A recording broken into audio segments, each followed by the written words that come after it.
سیمپسون ها همون انیمیشن دوست داشتنی با دنیای زرد آدمای متفاوت که از سالها قبل تا به همین امروز تو دل خیلی ها مخصوصا بچه‌ها جا گرفتن. این انیمیشنی که بیش از 30 سال هست داره تولید و بروز میشه، نه تنها با داستان‌های شیرین و جذابش ما رو سرگرم میکنه، بلکه به صورت عجیب و غریب پیش‌بینی‌های خیلی دقیق و درستی از مسائل مختلف دنیای واقعی به ما ارائه میکنه. برای مثال میتونیم به معروف‌ترین پیش‌بینی اون اشاره بکنیم که به گزارش یکی از رسانه‌ها 19 سال پیش یکی از اپیزودهای سریال کارتونی مشهور سیمپسون ها رئیس جمهور شدن دونالد ترامپ رو پیش بینی کرده بود و این تنها باری نبود که نویسندگان این سریال جذاب و پرطرفدار انیمیشنی تونستن آینده رو پیشگویی کنند. حالا بیشتر از 30 سال از انتشار اولین اپیزود از سریال سیمپسون ها میگذره و به همین دلیل ممکنه بسیار از تم‌های به تصویر کشیده شده توی این سریال تو آینده دور یا نزدیک در دنیای واقعی به حقیقت بپیوندن. شاید ندونید ولی این پیش‌بینی‌ها شامل اتفاقات متنوعی هستش، مثل انتخابات‌ها، جنگ‌ها، بلایای طبیعی، ویروس‌ها و حتی پایان دنیا. پس بدون تعلل وقت میریم که از عجیب‌ترین و جالب‌ترین پیش‌بینی‌های سیمپسون‌ها رونمایی کنیم و با هم دیگه اونا رو ببینیم. پیشبینی اول: تو قسمت 19 فصل 6 سریال د سیمپسونز که در سال 1995 پخش شد، شاهد نمایش ساعت هوشمند بودیم که این پیشبینی در سال 2014 به حقیقت پیوست. زمانی که لیسا در این قسمت با یک پیشگو ملاقات میکنه، متوجه میشه که در آینده احتمالاً با شخصی به نام هیو آشنا خواهد شد و با اون نامزد خواهد کرد. طی این صحنه هیو با ساعت خودش صحبت میکنه تا از طریق اون غذا سفارش بده. ما در سال 1995 شاهد حضور اسمارت واچ در سیمپسون ها بودیم و کمتر از 20 سال بعد این پیشبینی جذاب به حقیقت پیوست. پیشبینی شماره 2: در قسمت 4 فصل 20 انیمیشن د سیمپسونز که در سال 2008 پخش شد، هومر وارد یک غرفه رأیگیری الکترونیکی میشه و تلاش میکنه تا به باراک اوباما رأی بده. با این حال هر بار که او صفحه نمایش لمسی رو فشار میده، رأی برای شخص دیگری ثبت میشه. اتفاقی مشابه در سال 2012 رخ داد.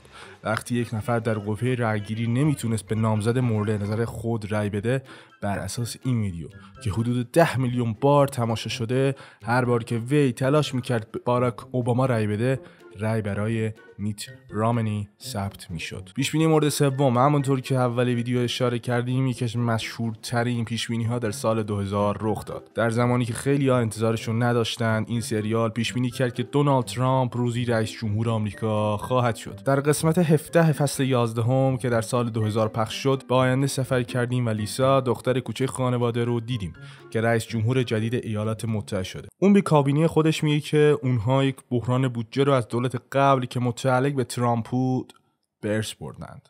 پس از حدود 17 سال در تاریخ 20 ژانویه 2017 دونالد ترامپ به عنوان رئیس جمهور جدید ایالات متحده سوگند یاد کرد تا یکی از پیشبینی‌های جنجالی سیمپسون ها به واقعیت تبدیل بشه. پیشبینی شماره 4: تعداد بسیاری زیادی از مخاطبا هستند که این یکی رو صرفا نمونه تلاش کورکورانه آدم‌ها برای پیدا کردن مدرک به امید اثبات قدرت پیشگویی سریال میدونن. خیلی‌ها هم میگن که اشاره غیر مستقیم به این رخداد در سریال سیمپسون ها کاملا اتفاقی و 100% بی‌معنی است. در هر حالت در فصل 9 سریال سیمپسون ها که طی سال 1997 میلادی روی آنتن رفت، اپیزودی به اسم شهر نیویورک علیه هومر سیمپسون وجود دارد که در اون تصویر یک مجله دیده میشه. مجله‌ای که اسم شهر نیویورک، تصویر 2 برج کنار هم و قیمت $9 روی اون نقش بسته. پیشبینی شماره 5: برخلاف بسیاری از پیشبینی‌ها، این پیشبینی در نسخه سینمایی انیمیشن د سیمپسون انجام شده بود. پس از اینکه هومر گرفتار داستان آلودگی دریاچه توسط سازمان حفاظت از محیط زیست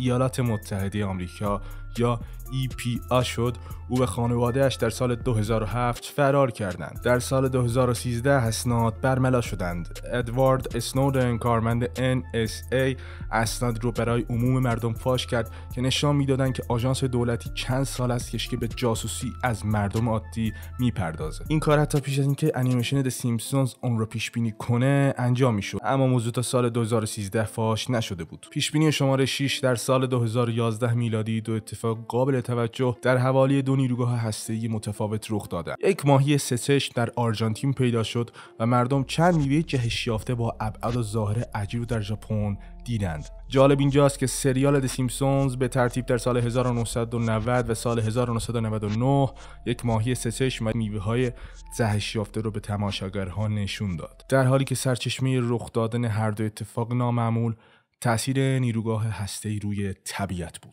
پیشبینی مورد هفتم در اپیزود 16 فصل 25 سریال که در سال 2014 پخش شد، لیسا یک سخنرانی احساسی در مورد قهرمان بودن پدرش کرد که مورد توجه بسیاری از رسانه‌ها و مردم قرار گرفت و همین دلیل از هومر خواسته می شود تا در جام جهانی 2014 برزیل داوری بکنه. فیفا که به نظر می رسید بسیار فاسد شده به هومر پیشنهاد رشوه برای تغییر نتایج رو میده، اما هومر قبول نمیکنه.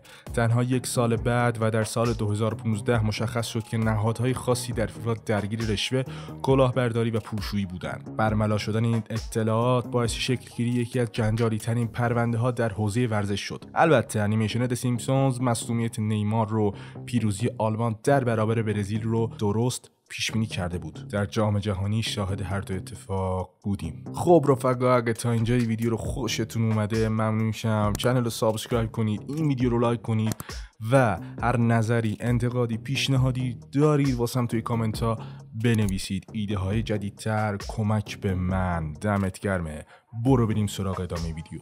پیش بینی هشتم در قسمت دهم فصل 23 انیمیشن که در سال 2012 پخش شد، هومر سیمپسون به برنامه تلویزیونی هد بات رفت. در زیرنویس این برنامه تلویزیونی نوشته بود که اروپا تصمیم گرفته یونان را برای بدهی‌هاش در ایبای برای فروش قرار بده. این یک پیش بینی عجیب و جالب درباره بحران مالی و بدهی سنگین کشور بود.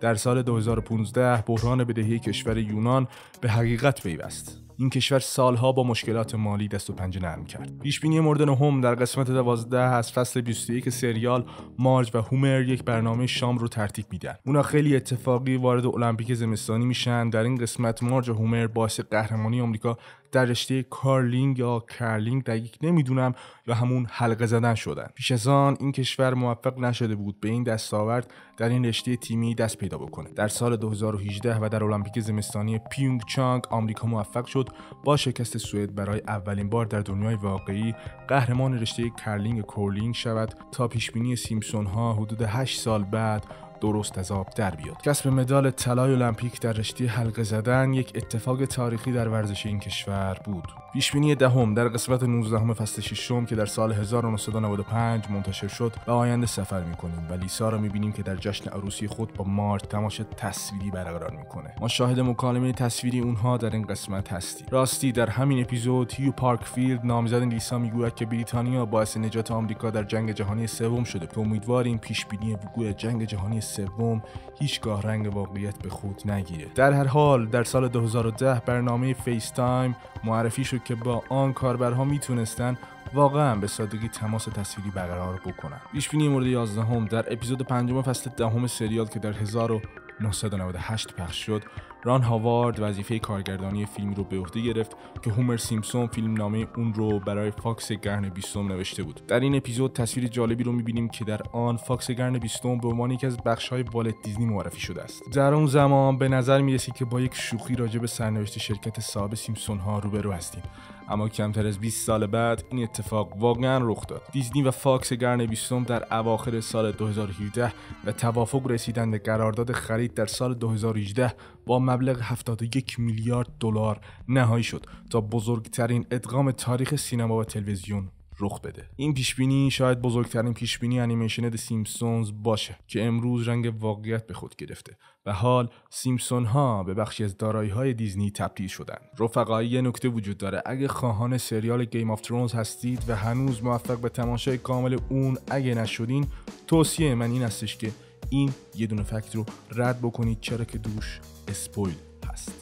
و اما آخرین پیشبینی، یکی از مهمترین پیشبینی های سریال د سیمپسونز که رنگ واقعیت به خود گرفت، مربوط به فصل 8 پایانی سریال گیم آف ترونز هست. در اپیزود اول از فصل 29 سریال د سیمپسونز که در سال 2017 پخش شد، به دوران قرون وسطا سفر کردیم که اون شهر اسپرینگفیلد نام داشت. در شهر قدیمی شاهد حضور اژدها نیز هستیم و تمرکز اپیزود روی نسخه یخی مادر مارج بود. در طول این قسمت شهر اسپرینگفیلد مورد حمله اژدها قرار میگیره.